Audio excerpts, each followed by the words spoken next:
Hi everybody, I'm Mike Ruzzi and welcome to our Veterans Day special, Decades of Service and Sacrifice. American actor, director, producer, and musician Gary Sinise has devoted the last 23 years of his life to honoring veterans, first responders, and their families. I recently met with the Golden Globe Award winner near his home in Franklin Township, Tennessee. We discussed the mission behind his foundation.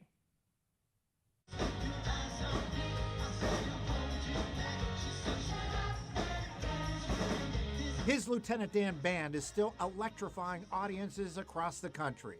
The book is called Grateful American, A Journey from Self to Service, and it really tracks how I got into all the service work and what it's meant to me and how it's given me a lot of purpose and just engaging with the men and women who serve our country over the years. When he's not playing his guitar, he's reaching out to veterans, first responders, and their families. We're building houses for our wounded. We're taking care of our Gold Star children. We're providing grants and equipment and training for first responders across the country. We're just operating in so many spaces, and it's because I was doing that before I started the foundation. Erie Sean Percio has worked with Sinise for 13 years. You don't get many people at his level of talent and celebrity that give so much of themselves back to the public and don't ask for anything in return. So that's what I admire most about him, is it's all selfless. Through a partnership with Percio and Sunbelt Rentals, Erie Insurance CEO Tim Nicastro has gotten behind the Sinise Foundation. Why is it so important for you in Erie Insurance to recognize these people who've served and sacrificed? You know, our company's founding is on service. We sell a product that's a promise. And when that promise comes into play, the service is what really counts. That's what people bought from us. It's also the 30th anniversary of the movie Forrest Gump. Sinise played the role of Lieutenant Dan, barking out orders to Forrest Gump, played by Tom Hanks. We had an event at the Grand Ole Opry this summer, and they did an event called The Opry Celebrates 30 Years of Forrest Gump. My band played, we had a bunch of great acts, and people dressed up like Forrest, and he showed up, you know, and there was all the chocolate jokes, and then life was like a box of chocolates. Yeah, that unforgettable scene. And continuing a tradition here in Erie this year, Warriors to Washington brought another group of veterans to our nation's capital, all free of charge. Our Philip Ward took the trip this year with them. And Philip, just how much does this mean to our local veterans? Hey, Mike, for the veterans that took the journey this year, they appreciated the opportunity to see D.C. and the chance to bond with history. I've had friends that have gone in the past, and they said, "Oh, dude, you have to go. You have to go. It's just, it's awesome." Keith Mayo and a group of veterans from Erie on board participated in this year's Warriors to Washington trip to see the nation's capital. While there, the vets saw the Capitol, memorials from past wars, national monuments, and historical documents. To be part of Warriors to Washington, it's just another way to give back and to say thank you, not only to the people that I served with, but people after my generation, people before my generation, and so it's just a continued service. Kind of a double reward. I mean, I'm a veteran too, but veterans do things for other veterans, kind of thank them for their service, and kind of bring them down to this venue. It's a reward that kind of gives back every day for me. And the trip's about more than just seeing Washington. It's about bringing our local veterans together to say thank you. It's pretty an awesome experience. Just camaraderie and sharing the experience with Vietnam veterans, our Global War on Terror veterans, Desert Storm veterans, and just a great way to thank the veterans of Erie County. No one's going to be a stranger after this trip because we'll get to know everybody. And one thing about veterans, we take care of veterans. And that is true. Car cruise-ins are a staple of summer evenings. They always bring people together. But one event is even more meaningful for a group of veterans who, although they fought in different wars, have served our country. And our Elspeth Meisner joins us now. Elspeth, what were just some of the stories these veterans shared with you? Mike, they had so many stories to share, some prisoners of war, others talking about the guilt they had for killing other people, and a few sharing why they enlisted to begin with. But events like these allow them for healing and also for camaraderie. Cruising at the Wurlitzer draws car enthusiasts to check out various makes and models of cars, but it's also a social time for men and women who have served our country. Being able to converse with and tell stories with and recollect my experiences with all them, which is good for me. I'm 100 just over 100 years old. Kazimierz Bukowski served in the Army Air Corps from 1942 to 1945. He spent 14 months in a German prison camp. I was kind of lost, but the longer I stayed a prisoner, the more acclimated I got to it, and then things started moving rather fast for me and kept me occupied, so I had other things to concern myself with than just being a prisoner of war. Bukowski was not alone. William Dibble is 103 years old. He too served in World War II and fought in Africa and was a prisoner of war. End of the island, and we got pinned down and spent 21 months as POWs. Being a prisoner of war leaves a lasting impression, as does taking lives. Just ask Bill Gosh, who turned 101 this year and served for 4 years in the Marine Corps. It was an adventure, and at the time, it wasn't a nice thing. I mean, I killed men, and that hurt me. Years afterward, Japanese killed 9 one time. Bing, bing, bing, bing, bing, bing, bing, bing. Never thought about it 50 years later, and here these guys, Japanese military, but they never had a chance to reproduce their own kind. Every man and woman had their own reason for enlisting. Some were drafted. Others carried on family traditions, like Richard Remley, who fought in both Korea and the Vietnam War. My brother was in World War II, and then he went to Korea. He got wounded. He was 6 years older than me, and when he got wounded, I decided I was going to go in. And when I went in, I spent the 4 years. While serving, some chose different careers for better pay, like Warren Richards, who fought in World War II. The pay then was only like $100 a month, but if you had jump pay, it was $50 more. So that was my reason for joining the paratroopers. Women stepped up to serve the country as well, like Natalie Berg-Kowski. And we were sent down to replace those men so they could go overseas. They were the Marines that had been in for years. No matter what war they served in, every veteran has their own story. Veterans in general had no idea. They thought they did, but they didn't. And some of them told war stories, and they had no idea what they were talking about. You had to be there. And it's stories like these that they can share and find comfort in. This is one of the greatest things that could be happening here every Monday night like this, because it's bringing the veterans together. Elspeth Meisner, Erie News Now. Elspeth, thanks for a great story there in Tonawanda, New York. And more coming up on Warriors to Washington and how veterans can apply for the next journey. That story up next.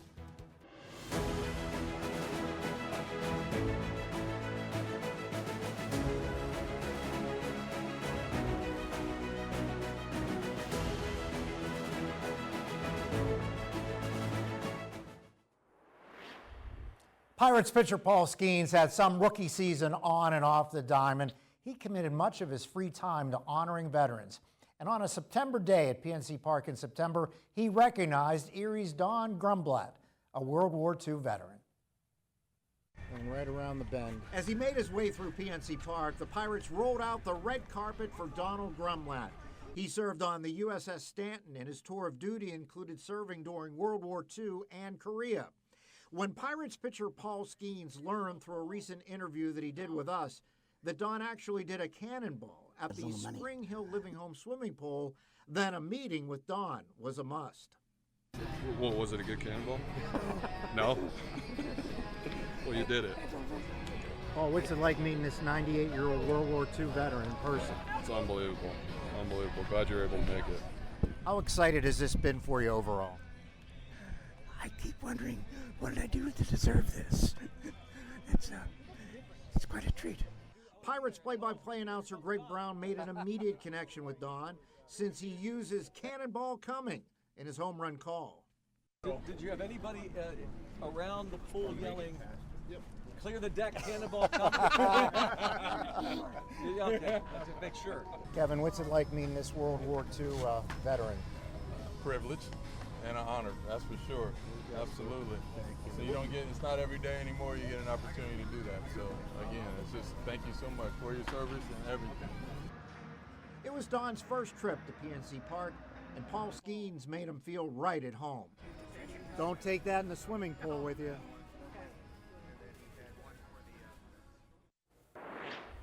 And a graduate of Academy High School, Don also had a younger brother who served in the U.S. Air Force. And we're joined now by the president and founder of Warriors to Washington, retired Major Joe Fott. Thank you so much for being here, sir. I took the trip with you, man. And for anyone that's out there, Joe, who says, well, what's Warriors to Washington? What's it all about? Just enlighten our viewers, sir. Well, first, I think it's great you're doing this piece where you're honoring our local veterans. And that's what we do.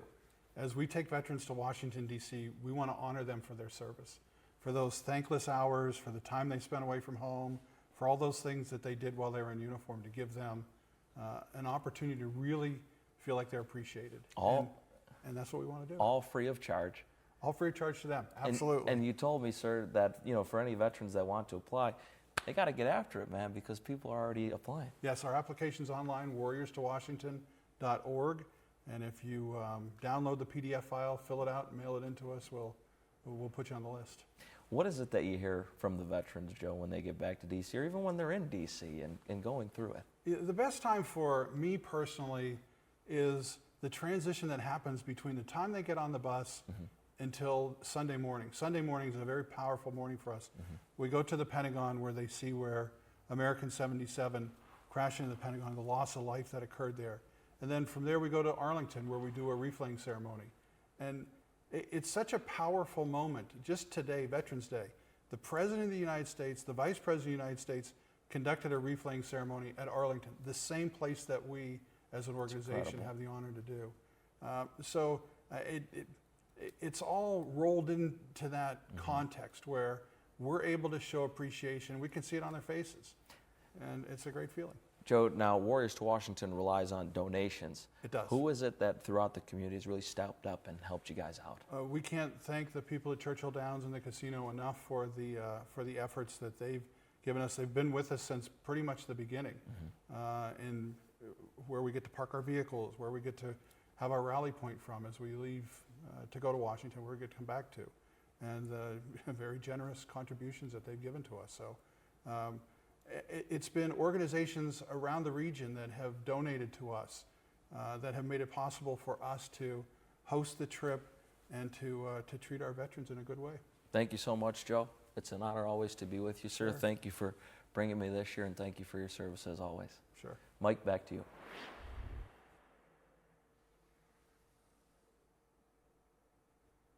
That story up next.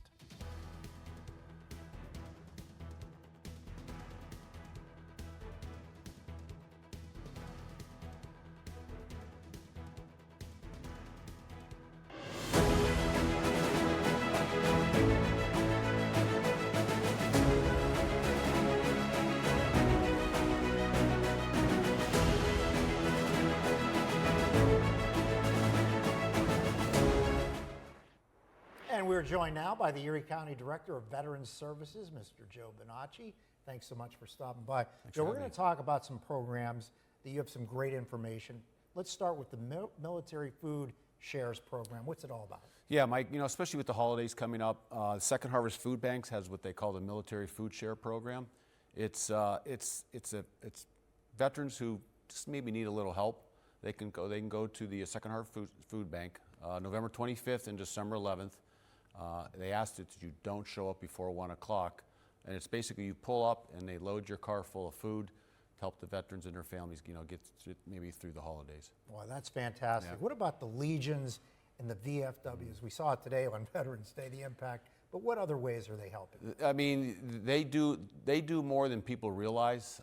They donate money to the community. They do, like our post, we sent care packages to troops downrange. They have banquets for community members. They just do a lot of good. And if you want to do something, just go ahead and join one of the organizations. And they advocate for veterans benefits. They have a national committee that goes down to Washington twice a year. And when they go down there and they have numbers behind them, sometimes the legislators tend to listen to them. So just to join, you help a lot.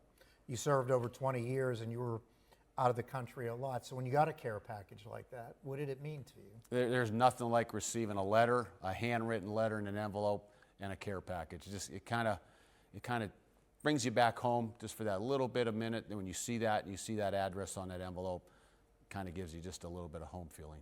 I know one of your themes also, embracing a veteran. What do you mean by that? Embracing a Veteran is another organization here in town for veterans. They help out veterans who may need some home items, such as veterans with a new apartment or a house or something, or a little short on furniture. They do all sorts of stuff like that. So it's a great organization here in Erie. How about now the Mellon Veterans Outreach Center in Northeast Pennsylvania, the old Mercyhurst Northeast, up and running now for over a year. What's going on out there? They expanded their hours. The Veterans Center is now open. It's open Monday through Friday from, I believe, 8:30 to 2.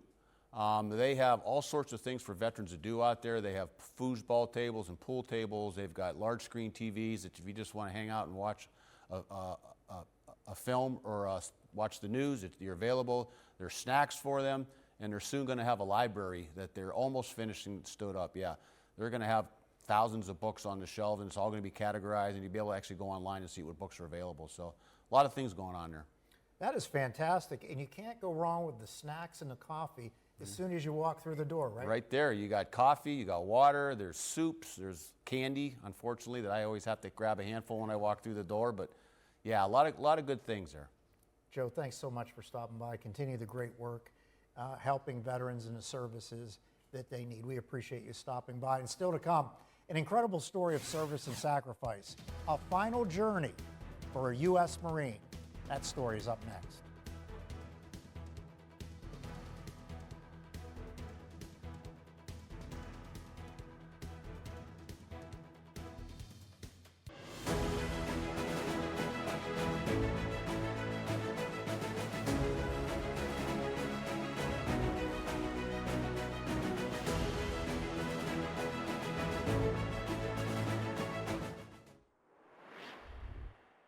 Now to an inspiring story concerning the remains of an unclaimed Marine Corps veteran. Once again, Erie County displayed its passion for those who serve and sacrifice. The movement of motorcycles got the procession underway. Local bikers trekked over 2 hours on I-79 to pay their respects to Marine veteran Richard Hartman.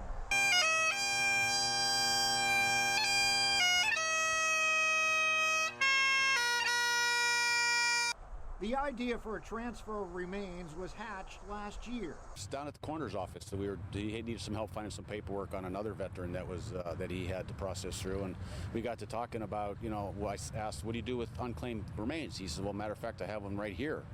So I said, hey, can we assume the ashes are VFW? Richard Harden spent 3.5 years in the U.S. Marine Corps, beginning in 1958. He grew up in Marion County, West Virginia, only about 90 miles from here in Bridgeville, Pennsylvania. Now, his final journey, his final resting place at the National Cemetery of the Alleghenies. The breath of life in man became a living being.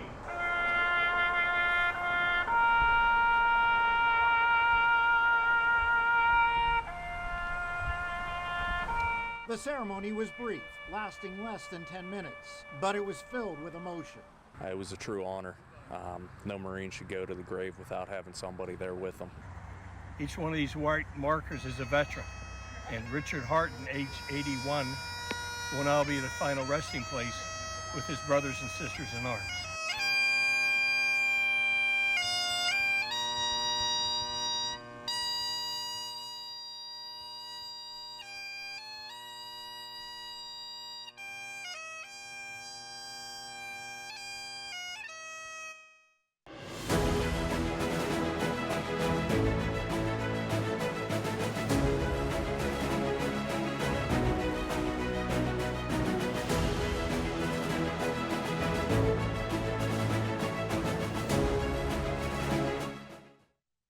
Thanks for joining us for this Veterans Day special. Jim H., thanks for watching, and thanks for your company.